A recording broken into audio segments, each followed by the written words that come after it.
Hey folks, Quill18 here, and welcome to kind of an interlude for our Let's Play Victoria 2 as Japan. I'm just going to address a few of the questions that people had about our current game.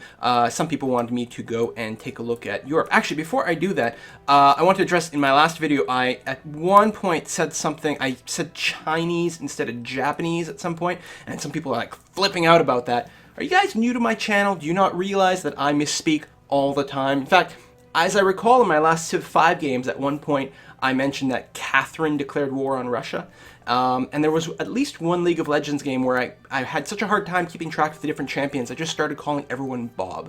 So expect more of that. That's just kind of par for the course. Anyway, so British India is still very spotty, but mostly people want to know about the status of Europe. And Europe looks pretty Europe-ish, I suppose. Can I really not get the country names when I'm that close in?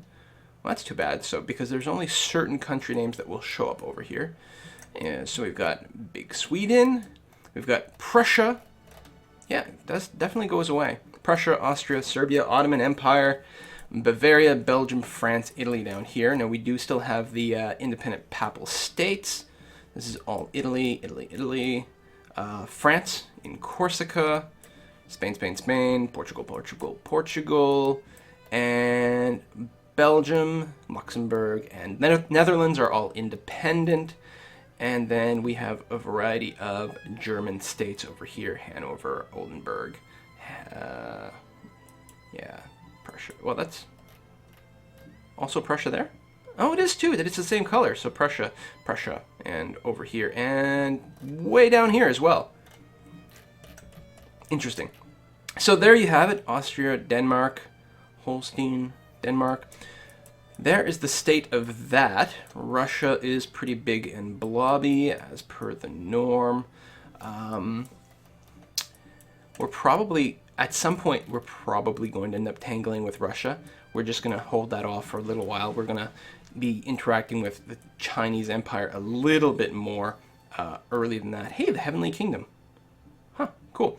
And of course, Korea. Now, looking at wars that are there right now, there is the Russian conquest of West Galicia, where they're fighting against Austria, Prussia, Bavaria, and Württemberg. Wow.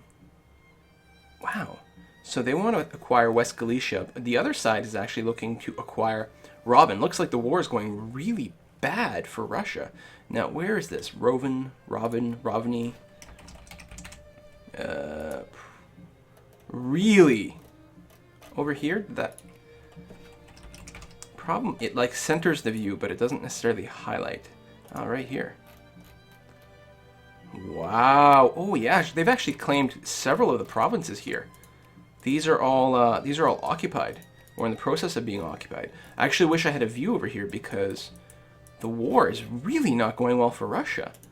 I like it a lot. What else we've got?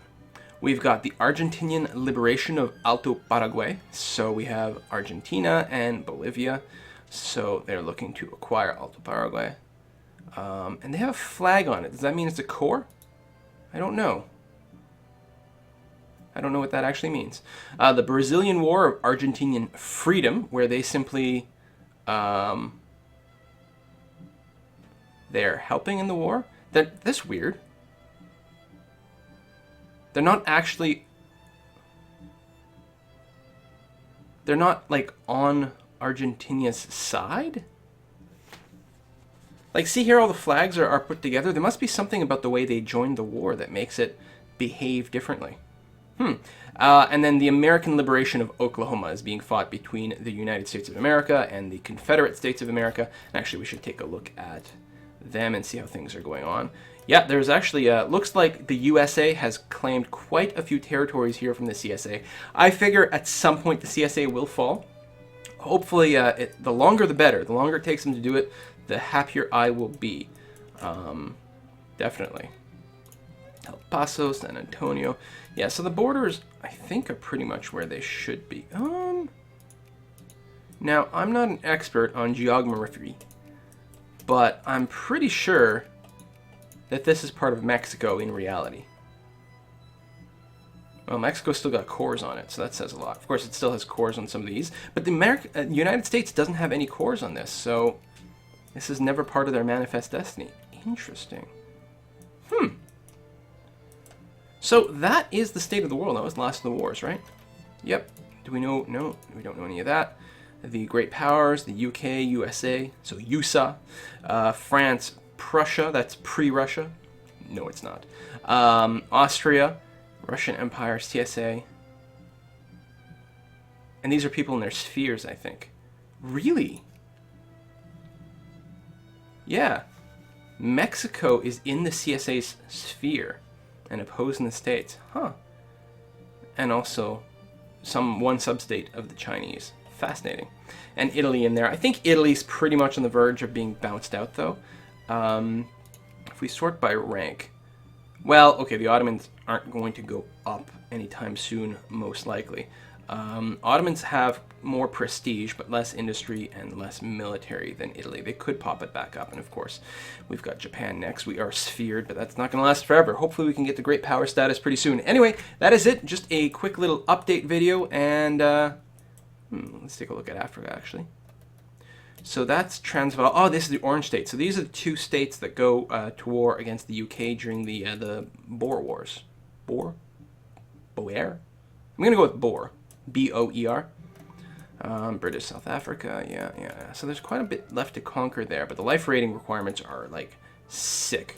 Need a lot more tech before we can take those over. Primitive nation of Zanzibar.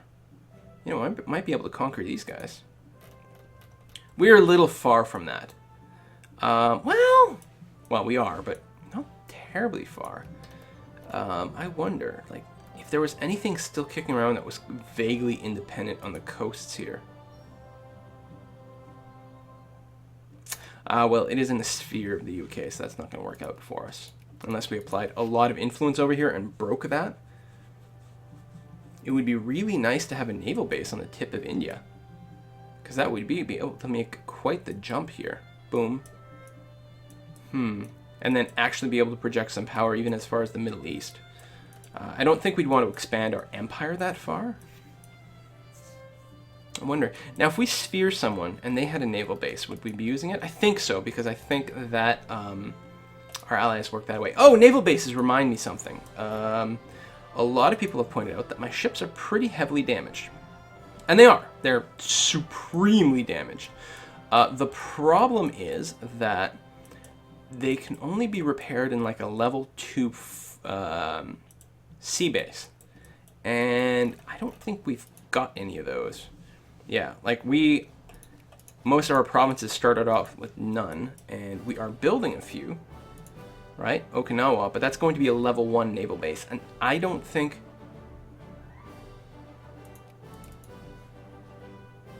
Why is it constructing? Oh, okay. That's weird. Clicking on this didn't actually select Okinawa. It just centered the view on it. That's really odd. Okay, there we go. We're almost done a naval base, but it's going to be level 1. I don't think the level 1 bases can do it. Technology allows naval base +1 level. It might be enough, it might not be. I'm not sure. I don't remember. I'm going to have to double check the rules on that, but I felt like you needed a level 2 base to repair. A level 1 just gives you a little bit more range. So we'll take a look at that. I'm actually wondering if these ships shouldn't be moving at all right now. And I should just park them over in Brunei, which is much, much closer. And probably won't lead to attrition. It might. We might even lose some ships on our way, which sucks because we're carrying troops. Why is it so dark? Oh, maybe because I have no vision there. That would explain that. Alright, yeah, so that covers this quick little update. So if you have any more questions, let me know. But the next time I load up Victoria, it's going to be for actual gameplay. See you next time, folks. Bye-bye.